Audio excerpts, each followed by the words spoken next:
मैं अंशुमान सिंह आपके अपने YouTube channel target with Rohan sir पर फिर से एक बार आपका हार्दिक स्वागत करता हूं। पिछली कक्षाओं में हम शक वंश के बारे में एक बेहतरीन अध्ययन कर चुके थे।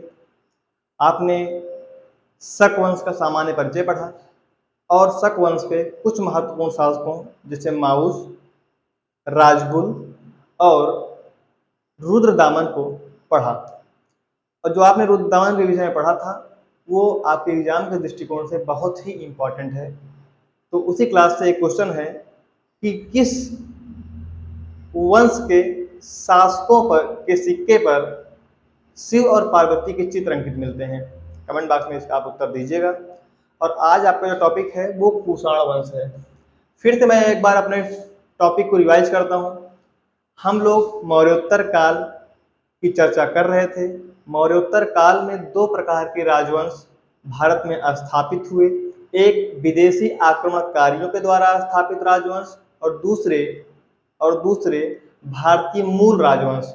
तो भारतीय मूल राजवंशों में आपने सातवाहन को पढ़ा, कण्व डायनेस्टी को पढ़ा, ठीक है, और आपने शुंग डायनेस्टी को पढ़ा। विदेशी आक्रमणकारियों के द्वारा स्थापित राज्यों में आपने इंडो ग्रीक आक्रमण पढ़ा, पार्थियन आक्रमण पढ़ा और शक आक्रमण या शक शासकों के बारे में पढ़ा। जो आपका अंतिम टॉपिक है आज मौर्योत्तर काल का वो है कुषाण वंश। तो कुषाण वंश के शासकों के बारे में आज की क्लास में हमको अध्ययन करना है।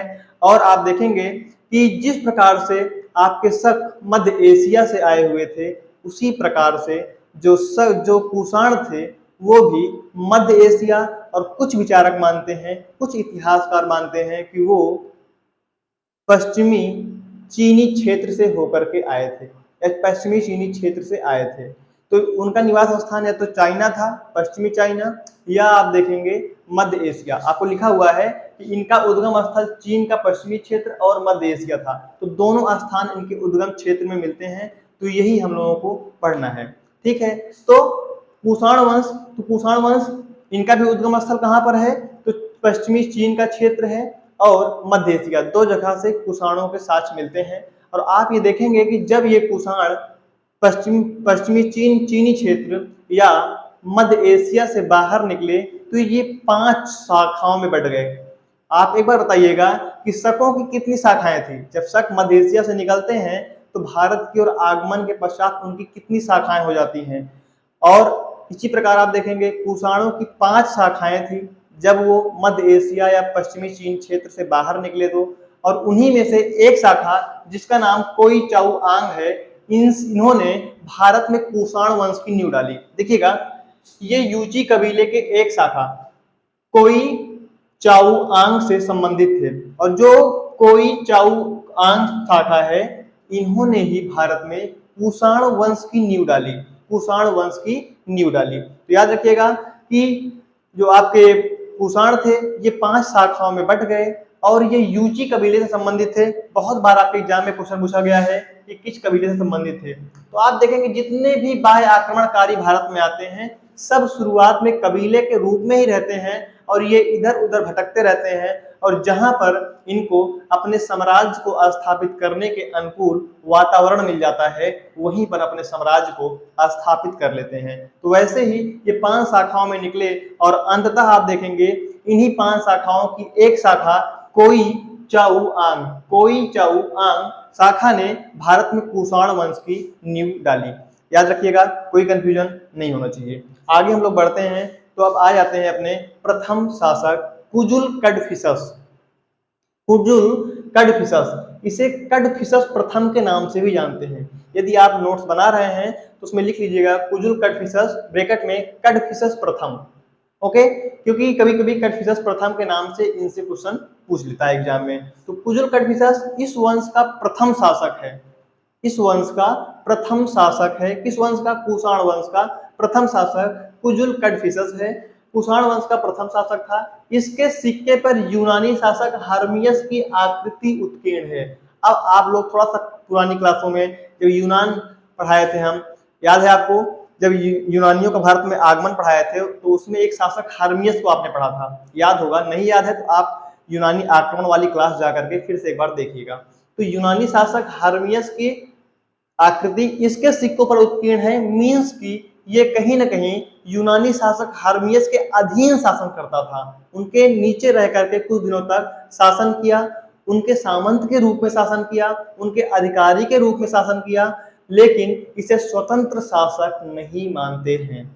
कुषाण वंश का तो प्रथम शासक है ये, लेकिन इसे इसे कुषाण वंश का प्रथम स्वतंत्र शासक की संज्ञा नहीं दी जा सकती। ये एक अधीन शासक था। किसके अधीन था? यूनानी शासक हार्मियस, यूनानी शासक हार्मियस के अधीन था, क्योंकि इसके सिक्के पर इसके आका, इसके राजा हार्मियस की आकृति उत्कीर्ण मिलती है। समझ में आ गया होगा आपको? तो क्यों, कैसे हम लोग अनुमान लगाते हैं? क्योंकि इसके जो इसके सिक्के हैं इस पर यूनानी शासक हार्मियस की आकृति मिल रही है। भाई क्यों मिलेगी? भाई कोई आपका राजा होगा तभी तो आप उसकी आकृति सिक्के पर लगवाएंगे। आपका कोई अधिकारी है, अधिकारी का आकृति थोड़ी ना सिक्के पर लगवाएंगे आप। तो जो सामंत होते थे सॉरी जो सामंत होते थे वो सिक्के पर अपने राजा के नाम, अपने राजा के चित्र अंकित करवाते थे। तो इसी से आप तात्पर्य लगा सकते हैं कि कुजुल कटफिसेस कुषाण वंश का स्वतंत्र शासक नहीं था, वो कहीं ना कहीं यूनानी शासक हार्मियस के अधीन शासन करता था। आगे बढ़िएगा। इसने रोमन सिक्के की नकल पर तांबे के सिक्के ढलवाए। रोमन शासकों की नकल पर, तो रोमन शासक भी भैया तांबे के सिक्के ढलवाए थे। उसी आधार पर कौन? आपके कुजुल कटफिसेस भी रोमन शासकों की नकल पर तांबे के सिक्के ढलवाए तथा महाराजा धीराज की उपाधि धारण किए। कभी कभी क्वेश्चन पूछ लेता है, एक पॉइंट और लिख लीजिएगा अपने नोट्स में, कि इसने धर्मतिथ की उपाधि, धर्मतिथ दिखाई देखिएगा, धर्मतिथ की उपाधि भी धारण करने वाला पहला शासक कौन है? कुजुल कटफिसेस। तो रोमन सिक्कों की नकल पर इसने तांबे के सिक्के चलवाए और महाराजा धीराज तथा धर्मतिथ की उपाधि भी धारण करता है। कौन? कुजुल कटफिसेस। तो इसने रोमन सिक्कों की नकल पर तांबे के सिक्के ढलवाए तथा महाराजा धीराज की उपाधि और धर्मतिथ की उपाधि भी धारण की। आगे बढ़िएगा। सिक्के की लिपि, दो लिपि, कुजुल कटफिसेस के सिक्कों के पर दो लिपियां मिलती हैं, एक तो यूनानी लिपि है, दूसरी खरोष्ठी लिपि है। देखिएगा, एक तो यूनानी लिपि है, दूसरी खरोष्ठी लिपि, तो दो ही लिपियां मिलती हैं कुल मिलाकर के कुजुल कटफिसेस के सिक्कों पर। एक यूनानी लिपि मिलती है और दूसरी खरोष्ठी लिपि मिलती है। और आप ये देखेंगे कि यही वो शासक है जो रोमन शासकों के सिक्के की नकल करके स्वयं भी सिक्के ढलवाता है और महाराजा धीराज और धर्मतिथ की उपाधि भी अपने सिक्कों पर धारण करता है। ओके, तो ये है आपका प्रथम शासक। तो सबसे पहला शासक यही है, कुजुल कटफिसेस, कुषाण वंश का प्रथम शासक।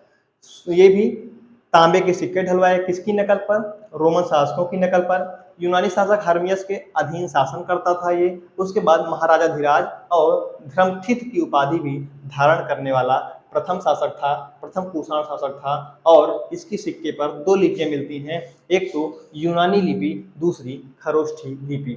आपको ये चीजें याद हो गई होंगी, ऐसा मैं आशा करता हूं। अब मैं अपने अगले शासक या अगले प्रथम स्वतंत्र शासक की ओर हम बढ़ते हैं, बिम कटफिसेस।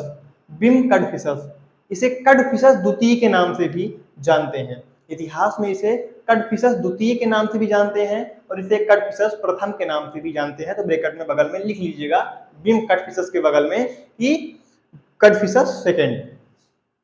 तो इसके बारे में अध्ययन करिएगा। प्रथम शासक जिसने भारत पर कुषाण सत्ता स्थापित की। तो भारत में कुषाण सत्ता स्थापित करने वाला प्रथम शासक का नाम आपसे पूछा जाए तो आप बिम कटफिसेस का नाम लिखेंगे। तो भारत पर कुषाण वंश की प्रथम बार सत्ता स्थापित करने के श्रेय किसको है? तो बिम कटफिसेस को है। ठीक है। और इस शासक ने बड़ी मात्रा में सोने व तांबे के सिक्के चलवाए।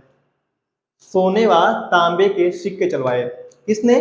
बिम कटफिसेस ने। जबकि कुजुल कटफिसेस ने तांबे के सिक्के चलवाए थे। कुजुल कटफिसेस ने तांबे के सिक्के चलवाए थे, जबकि बिम कटफिसेस जो होगा वो आप देखेंगे सोने, तांबे के साथ साथ सोने के सिक्के भी चलवाए। एक पॉइंट और पूछता है आपसे कि बिम कटफिसेस ही वह प्रथम कुषाण शासक होता है जिसने भारत में पहली बार स्वर्ण सिक्के चलाए। जिसने भारत में पहली बार स्वर्ण सिक्के चलाए। तो यही व्यक्ति पहली बार भारत में शासक के रूप में अपने आप को स्थापित करता है और सोने के सिक्के चलवाता है, तांबे के सिक्के तो चलवाता ही है। भारत में कुषाण वंश की नींव भी यही व्यक्ति, यही शासक बिम कटफिसेस ही रखता है। तो बड़ी मात्रा में सोने व तांबे के सिक्के चलाए। यह शैव मतानुयायी था, भगवान शिव का मतानुयायी था। इसी कारण से आप देखेंगे इसके सिक्के कुछ शैव धर्म से प्रभावित दिखेंगे। जैसे आप कैसे देखेंगे, शिव, नंदी, त्रिशूल के चित्र भी इसके सिक्के पर अंकित मिलते हैं। किसके सिक्के पर? बिम कटफिसेस के सिक्के पर शिव, पार्वती, त्रिशूल के चित्र अंकित मिलते हैं। सॉरी, शिव, नंदी और त्रिशूल के चित्र अंकित मिलते हैं। जबकि शक शासकों के सिक्के पर आपने याद किया था पिछले क्लास में, किसके सिक्के मिलते थे? शिव पार्वती के चित्र अंकित सिक्के शकों के शासक शक शासकों के सिक्के पर मिलते थे। जबकि कुषाण शासकों के सिक्के पर क्या मिल रहे हैं? मेनली बिम कटफिसेस के नेतृत्व में आप देखेंगे कि शिव, नंदी व त्रिशूल के चित्र अंकित सिक्के मिलते हैं। बहुत इंपॉर्टेंट है, बहुत बार यहाँ से एग्जाम में क्वेश्चन पूछा गया है। आप इसको 2-3 बार पढ़िएगा, आपको चीजें याद हो जाएं, क्योंकि यहाँ से क्वेश्चन आपके LT ग्रेड में भी और TGT, PGT और आपके जितने भी वनडे एग्जाम है सभी में, यहाँ तक कि नेट JRF में भी क्वेश्चन पेपर आप उठा कर देख लीजिए, वहां पर भी हमारे स्लाइड से बहुत सारे क्वेश्चन आपको मिल रहे हैं। आगे बढ़ते हैं। इसने महेश्वर की उपाधि धारण की। आप देखिए, तो शैव मतानुयायी भी है, उसके बाद महेश्वर किसको बोलते हैं? महेश्वर के नाम से किसे संबोधित करते हैं? आप कमेंट बॉक्स में लिखिएगा। हमें पता है कि आपको ये चीजें आती हैं, लेकिन आप कमेंट बॉक्स में उत्तर दीजिएगा कि महेश्वर किसे, आधुनिक देवताओं में किसे महेश्वर बोलते हैं। तो इसने महेश्वर की उपाधि भी धारण की।